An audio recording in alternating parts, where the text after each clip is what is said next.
Um abraço a todos os nossos telespectadores desta bela cidade de Barcelos, aqui aonde viveram os condes desta cidade. Eduardo Bonin propôs-nos um dia um desafio muito grande. O cristão é o culminar do possível. Efetivamente, cada um de nós deve fazer tudo o que lhe compete. Não pode deixar para os outros, numa atitude de alheamento ou indiferença, ou pior ainda, de omissão, esperando que o mundo melhore pelo esforço da comunidade, sem intervir com a sua quota parte e com a sua participação. Nós sabemos que a omissão nos passa muitas vezes despercebida. Gostava de lembrar aquele texto de Jesus com o bom samaritano.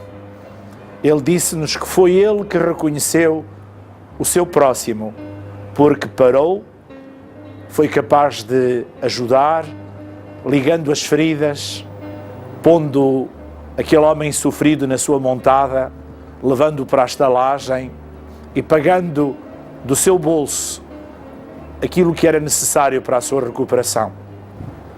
Não podemos também esquecer o rico e o Lázaro. Efetivamente, nunca lhe fez mal nenhum o rico, mas também nunca foi capaz de parar e de ajudar aquele homem pobre. Nunca lhe impediu que estivesse à entrada do seu palácio, mas nunca o convidou para compartilhar a sua mesa. Jesus foi tão claro no primeiro texto sobre o reconhecimento do próximo ao bom samaritano, e foi tão claro em relação ao rico na condenação eterna porque não reconheceu o seu irmão no pobre. Eduardo Bonin lembra-nos isto. Devemos fazer todo o possível, o que está ao nosso alcance, tudo no dizer de Santo Inácio de Loyola, como se Deus não existisse. Tudo do nosso lado, como se tudo dependesse de nós. E depois, confiar totalmente em Deus, como se nada pudéssemos, se tudo dependesse dele. Então, o cristão é de facto, no seu dia a dia, o possível da sua doação, colmatada pela bênção de Deus, que potencia sempre o nosso esforço, que é capaz de dar eficácia à nossa ação. Ele é capaz de colmatar as nossas deficiências. Depois de darmos tudo, Deus dá o resto. Mas não fiquemos sem dar tudo, porque ser cristão não é apenas evitar o mal, não fazer mal, mas é sobretudo amar e fazer bem. E é no amor que está a realização, que nós atingimos a maturidade da nossa estrada humana. Fique connosco neste programa em que, mais uma vez, descobriremos o sentido da vida na beleza das suas cores e cantaremos juntos De Colores.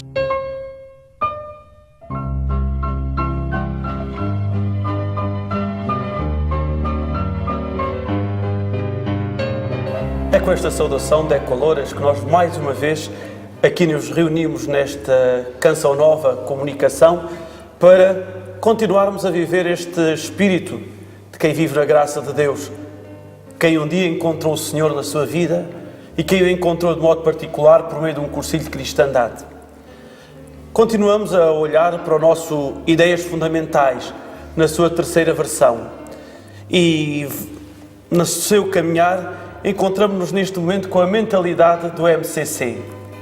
Porém, não quero iniciar este programa sem cumprimentar o Sr. Dom Francisco. Sr. Dom Francisco, mais uma vez, muito obrigado por estar connosco. O prazer é meu e uma saudação a todos os amigos e amigas que em Canção Nova fazem um connosco. Sr. Dom Francisco, diz aqui no glossário do Ideias Fundamentais que a mentalidade, no geral, é o modo de pensar, é uma perspectiva, um conjunto de crenças, ideias, atitudes e valores de uma pessoa, de uma cultura ou de uma cidade. No MCC, antes de mais, é o elemento essencial e determinante. Depois, diz também que na mentalidade está o núcleo irredutível que identifica o MCC, a expressão inicial e direta do carisma do movimento. É uma forma de entender a realidade, nascida da vivência do carisma. Por fim, configura um conjunto de critérios, convicções, atitudes vitais e opções de fé que determinam uma vida cristã alegre, testemunhal, missionária, que em amizade se partilha e se oferece aos outros. Ora bem, encontramos 4 características fundamentais deste carisma e desta mentalidade do movimento: a alegria, o testemunho, o espírito missionário e a amizade. Então, nós poderíamos começar este programa pensando que estes são, no fundo, são critérios simples da vivência e da convivência cristã e humana do seu dia-a-dia. Gostaria que todos entendessem esta noção de mentalidade. Quando nós assumimos a fé, fazemos-lo muitas vezes a partir da experiência vivida e convivida com alguém. E esse alguém é para nós um instrumento por onde passa a experiência da fé. Estou a pensar, por exemplo, nos nossos pais, que nos transmitem a fé, muitas vezes é em família que recebemos o dom da fé. Muitos de nós, passa a expressão, mamamos a fé com o leite da nossa mãe. Quando estávamos a ser amamentados, a nossa mãe já rezava por nós e logo em pequeninos, quando nos aconchegava o cobertor ou o lençol, nos ensinava a rezar ao anjinho da guarda. Essa presença experimental da fé a partir da nossa mãe, do nosso pai, a partir dos catequistas, a partir de um movimento juvenil. Estou a pensar, por exemplo, no escotismo, estou a pensar em muitos de nós, com a idade que eu tenho, que vivemos a chamada cruzada eucarística na nossa infância e adolescência.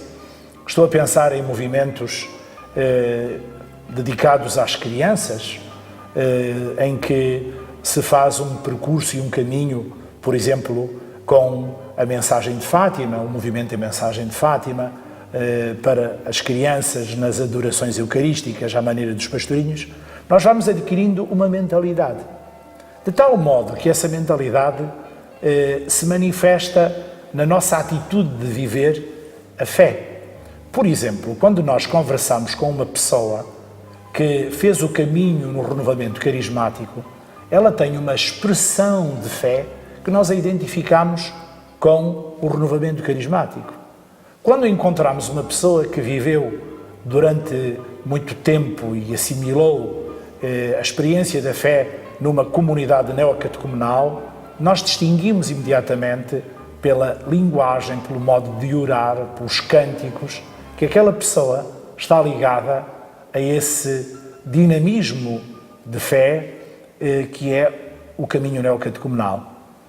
Também os cursilhos de cristandade. Quando nós conversamos com alguém que viveu um cursilho de cristandade, nós percebemos nitidamente que há ali um conjunto de características na linguagem, no modo de se exprimir, que identificam o movimento cursilhista na vida dessa pessoa. De um modo muito simples, podemos dizer que está aqui a expressão de uma mentalidade. O cristianismo é tão rico, é tão fluente, que é vivido depois por cada um de nós no concreto. Claro que a fé não é privatizada, não é uma invenção minha. Quando eu nasci, a fé estava presente na igreja. Eu recebi a fé no dia do meu batismo, a fé da igreja, de tal modo que a vela que me foi entregue no dia do batizado foi acesa no círio, que significa Cristo ressuscitado, luz do mundo. É a mesma fé, a fé de todos os católicos, que nós professamos no símbolo dos apóstolos, por exemplo, através da fórmula litúrgica do credo. Porém, eu vivo a fé numa dimensão experimental minha, pessoal e única. E quando vivo com outros, se é a partir de um carisma, franciscano, dominicano, inaciano, cursilhista, numa dimensão carismática do renovamento, eu exprimo-a nessa comunidade de tal modo como ela a vive e ao mesmo tempo a celebra e a testemunha. Por isso os cursilhos têm também uma mentalidade. E tu referiste a alguns pontos, podias repetir para nós conversarmos nesse sentido os pontos que referiste. A alegria. Sem dúvida. Os cursilhos de cristandade têm uma expressão profunda de alegria. A alegria que brota da esperança. E João Paulo II teve muitas vezes o condão de nos lembrar a todos que é essencial à santidade a dimensão da alegria. O povo diz que um santo triste é um triste santo. Efetivamente não é possível, porque a alegria brota até da cruz e do sofrimento, no sentido em que temos razão para a nossa cruz, porque temos sentido para ela. Somos capazes de ter razão para a própria morte, porque temos sentido para ela. A nossa fé leva-nos a um processo de vida com sentido e jamais a um beco sem saída. E o Papa Francisco, de uma maneira tão eloquente, fala-nos, na sua exortação apostólica, da alegria do Evangelho. Então, num contexto de grande sofrimento, num contexto de terra queimada, quando toda a dimensão artística se exprimia no célebre gris, a época do gris, pós-Segunda Guerra Mundial, 39-45, o cinzentão, uma cor que se torna indefinida, uma vida a preto e branco, na humilhação que foi Auschwitz, Dachau, todo o sofrimento que produziu a Segunda Guerra Mundial nas suas desumanidades, Eduardo Bonin coloca esse cântico popular a partir da poesia medieval, das canções de amigo, de escárnio, maldizer e canções de amor, neste caso uma canção de amigo, o Decolores, de cores é a vida, para dizer exatamente um não ao cinzento e um sim a uma vida a cores. É próprio de quem tem fé encontrar o sentido da vida e, nesse sentido da vida, perceber também o sentido da morte. Aliás, é curioso nós pensarmos que é o sentido da morte que dá sentido à vida. É a partir do sentido da morte que nós conseguimos encontrar o sentido para a vida. É totalmente diferente o olhar para a vida de um crente do olhar para a vida de um ateu. Evidentemente que um crente tem a consciência de que é administrador da vida e não senhor absoluto da vida, que tem que dar contas da sua vida, que tem que se apresentar diante do seu Senhor. Dá-lhe uma dimensão de responsabilidade, de risco de falhar na sua vida, de se cumprir no desígnio de Deus. Evidentemente que uma atitude marcada pelo ateísmo faz com que tudo termine na morte e que a minha vida seja apenas um momento presente. A verdade é que até a própria ciência prova que uma pessoa com fé vive mais tempo, prolonga a sua vida e normalmente uma pessoa com fé ultrapassa algumas doenças que uma pessoa sem fé não ultrapassa. E mesmo na fase terminal, há uma tese de doutoramento de um professor de Évora, João Mendes Galhanas, que faz exatamente a referência à importância da fé na fase terminal da vida e, ao mesmo tempo, a dimensão da riqueza que a espiritualidade traz à cooperação do doente com a própria medicina e com, enfim, a medicamentação, a paz, a serenidade. A vida, na sua força, vem de dentro. E quando nós temos uma dimensão de fé, jorra de dentro essa força para a vida. Não há dúvida que nós podemos desistir de viver. E quando um doente desiste de viver, é de facto muito difícil reverter o caminho que ele escolheu para a morte. De modo que, gostava de voltar ao princípio, a dimensão da alegria é essencial aos cursilhos de cristandade. E como é que isto se traduz? Sempre que se chega a um encontro dos cursilhos de cristandade, há violas, há acordeões, há concertinas, há bombos, há folclore. Então, na América Latina, a expressão dos cursilhos de cristandade é imensamente festiva. Eu fico impressionado sempre que me encontro com cursilhistas do México, da Argentina, do Brasil, a alegria que aquele povo exprime. Também em África, onde os cursilhos já estão a começar. Sabemos que nós, europeus, somos mais sóbrios, mais clássicos. Mesmo assim, os encerramentos dos cursilhos são uma grande festa, uma alegria enorme. É uma das coisas que nos caracteriza, mesmo a maneira de celebrar a Eucaristia, trespassada por uma alegria que se sente e pressente. Esta é uma dimensão da mentalidade cursilhista. Podíamos continuar. Mas essa mentalidade vem então também, esta alegria, vem também da nossa certeza e do nosso fundamento, digamos assim, na amizade. Na amizade com os outros, na amizade com Cristo. É o timbre de Eduardo de Bonin. Eduardo de Bonin, com os outros iniciadores dos cursilhos de cristandade, Sebastião Gaial, primeiro sacerdote, diretor espiritual, Monsenhor Hervás, o bispo que aprovou o movimento, bispo de Palma de Maiorca, Dom Juan Hervás, e o grande teólogo Dom Juan Capó, fazem esta afirmação muito importante. A amizade é o espaço próprio da fé. Reparemos nisto. A amizade atinge a sua plenitude na confiança. Quando alguém merece a minha confiança. Merece a minha confiança porque me provou a amizade. Porque a vida é assente na verdade, na coerência. Porque me é fiel quando eu deposito nele um segredo. Porque é uma pessoa que me diz com verdade aquilo que sente. E é capaz até de dizer que eu tenho a cara suja à minha frente e não atrás de mim. O ambiente da amizade, que gera a confiança, é o ambiente propício para eu transmitir o segredo da minha vida ao outro. E o segredo da minha vida é o meu tesouro. E esse tesouro na fé é alguém, Nosso Senhor Jesus Cristo. O rosto de Deus que é Pai. E ao mesmo tempo, aquele que nos dá o Espírito de Deus, o Espírito Santo, Deus Amor. É o meu tesouro, a minha pérola, a água viva que me dessedenta, a minha luz na noite. E é neste ambiente de amizade que atinge a confiança que eu compartilho o meu segredo ao irmão que busca, que procura e não encontra, faminto, porventura de coração vazio, triste, vivendo uma angústia existencial, uma dimensão marcada pela solidão. Vem encontrar-te com aquele que me encontrou. Eu dou-te aquele que me abraçou, Jesus Cristo.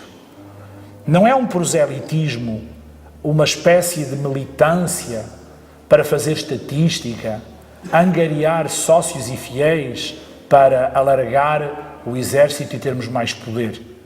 É de facto a compartilha na intimidade da confiança, no respeito total pela liberdade do sim e do não do outro, tendo a consciência como santuário inviolável. Esta é a dimensão autenticamente missionária de um cristão e por isso dos cursilhos de cristandade que somos cristãos.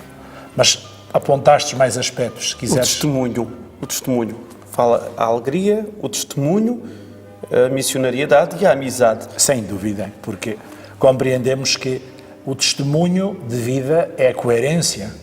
Não fazemos uma doutrinação a partir de uma leitura teórica de livros, de filosofias, numa espécie de ideologia. Nós vivemos Cristo, de tal modo que, sendo São Paulo o patrono dos cursilhos, ele chega a dizer: não sou eu que vivo, é Cristo que vive em mim.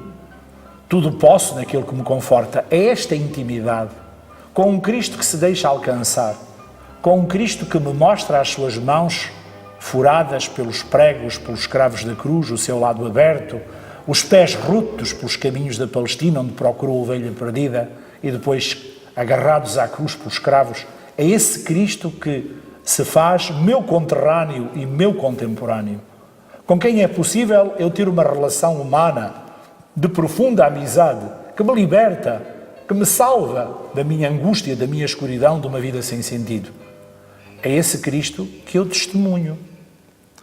Não é esse Cristo que eu teorizo, é esse Cristo que eu testemunho com a identificação da minha vida com os seus valores e critérios. Então, eu sou um testemunho de Cristo.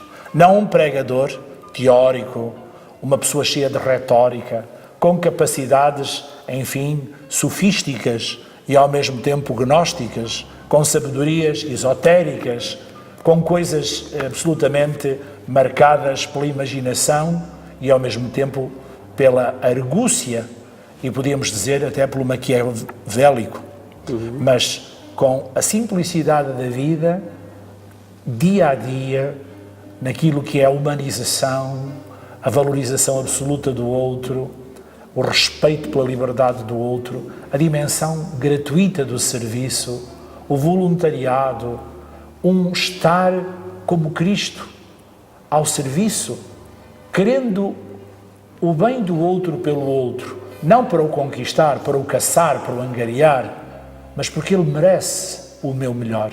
E se um dia ele entender que aquilo que eu descobri, esse alguém é útil, pois há de segui-lo como eu, porque foi afinal alguém também que me transmitiu. Esta é a mentalidade cursilhista. O Papa Francisco, na sua ultreia europeia, em Roma, exaltou, salientou, sublinhou muito esta dimensão dos cursilhos.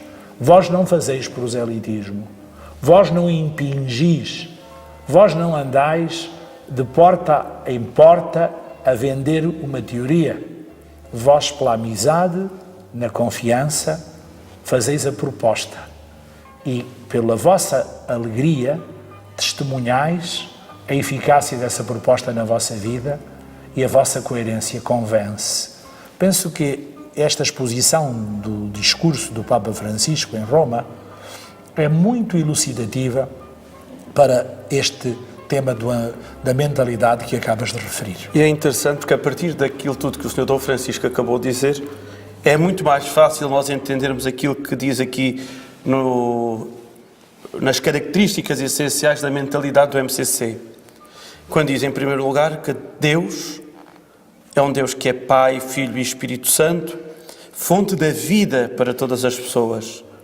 Um Deus vivo, sempre próximo, entusiasmado por cada uma das pessoas, que ama desde sempre e para sempre, protege e quer bem.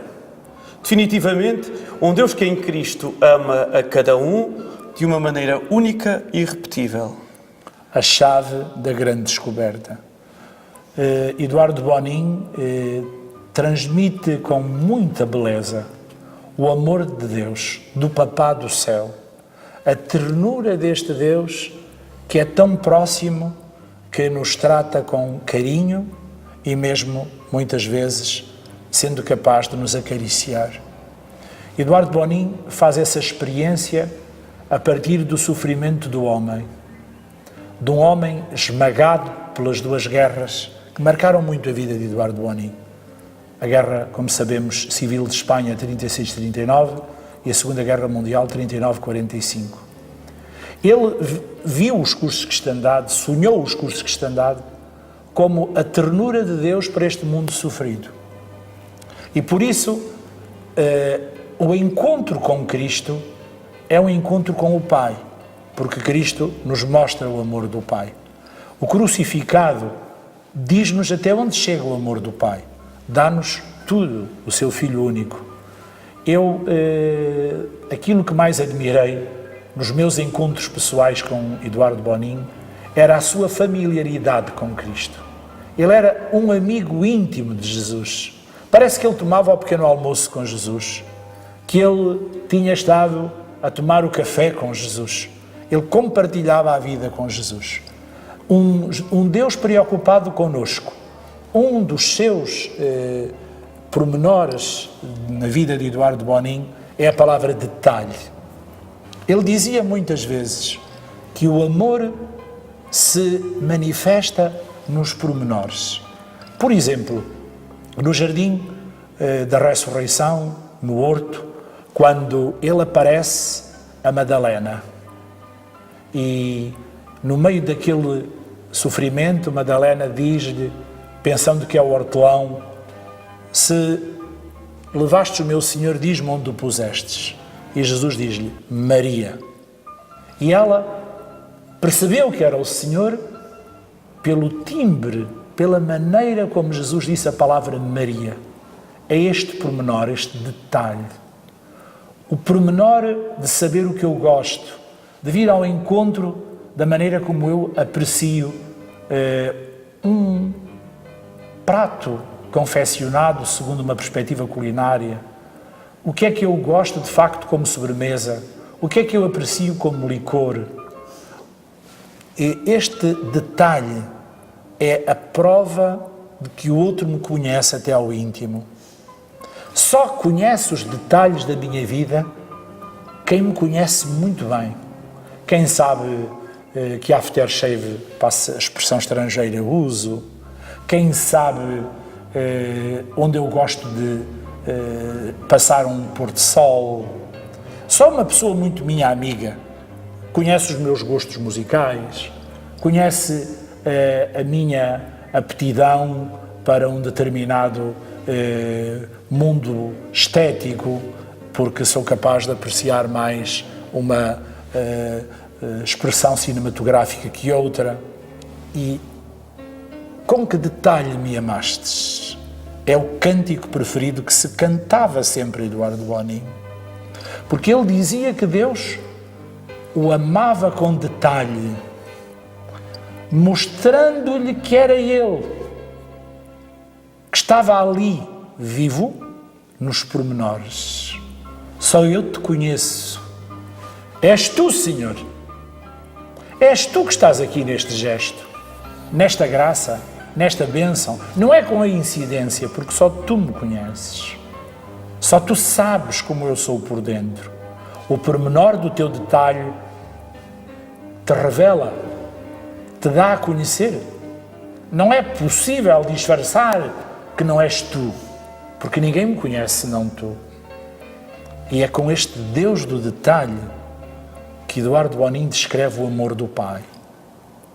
E que Jesus nos traz esse amor até ao pormenor desse detalhe, que só quem me conhece muito bem por dentro o pode realizar e oferecer-me como prenda. E é nessa linha do detalhe que o Eduardo então vai compreender e nos vai ajudar a compreender mais e a amar mais a pessoa humana e o mundo onde vivemos.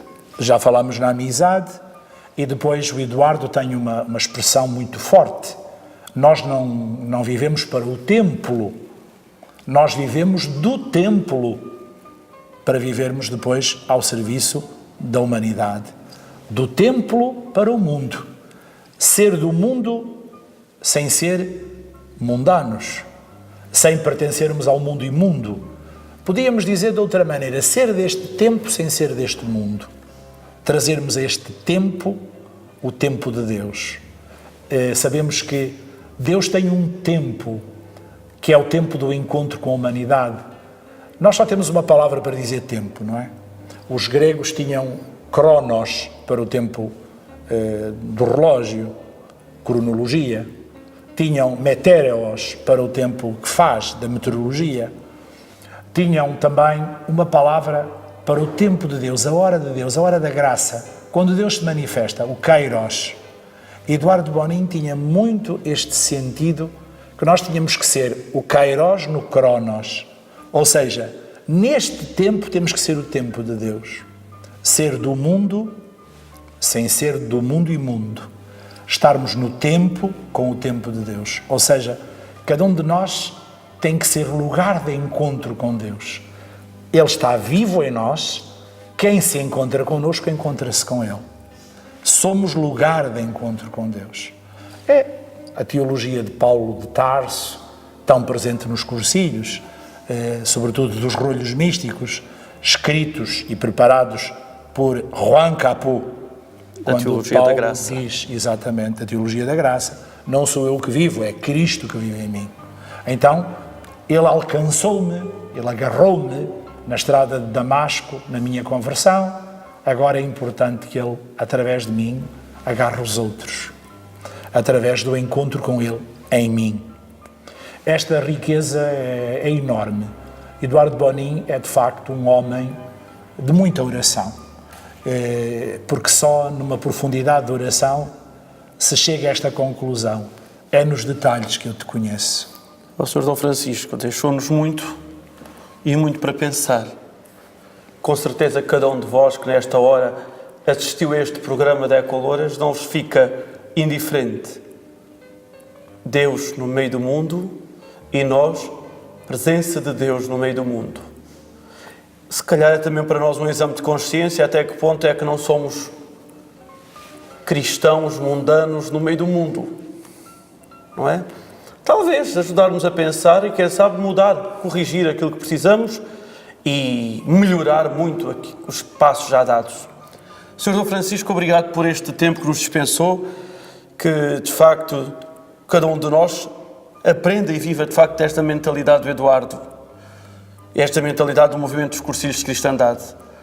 Agradecemos a sua presença e pedimos que seja portador da bênção de Deus para cada um daqueles que estão connosco neste programa de Ecolouras. Com todo o gosto, em nome do Senhor, abençoo todos aqueles que estão unidos a este tempo de Ecolouras e que sejamos todos instrumentos de Deus para que ninguém fique privado da beleza do seu amor.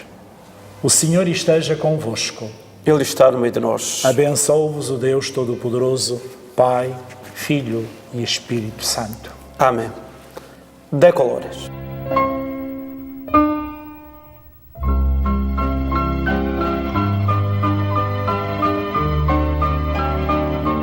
Eu chamo-me Maria Joana Rodrigues, sou de Campo Maior. Neste momento moro em Monforte, já decorrente daquilo que senti no meu curso de cristandade. Eu fiz o meu curso de cristandade em 1988, foi o 46 da Arquidiocese de Évora, e na altura eu tinha um filho com 2 anos, eu e o meu marido morávamos em casa dos meus pais em Campo Maior. Então nós encarámos o curso como uma missão. O que senti no meu curso foi a minha missão de ser batizada. Eu descobri no meu curso o que era ser batizada, o significado deste sacramento. Então pusemos a nossa vida nas mãos de Deus e encarámos Monforte como uma terra de missão. E foi isso que fizemos, fomos para lá morar, eu fui para lá dar catequese também, fui para lá trabalhar.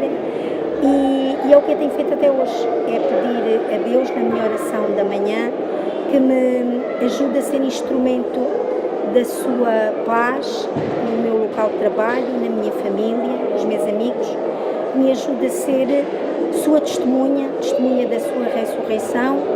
Hoje, graças a Deus, temos lá já um grupo de cursistas bastante considerável. Temos uma equipa de casais que nos acabamos por apoiar uns aos outros e toda a gente sabe em Monforte que nós somos cursistas, que somos por Cristo e que a nossa vida é, com a nossa vida, darmos testemunho. Darmos testemunho ajudando quem precisar, nomeadamente ser fermento nos nossos ambientes de trabalho, nos nossos ambientes familiares, na paróquia e na diocese. E é isto, foi isto que o curso fez em mim, esta alegria de viver e de me dar a quem precisar.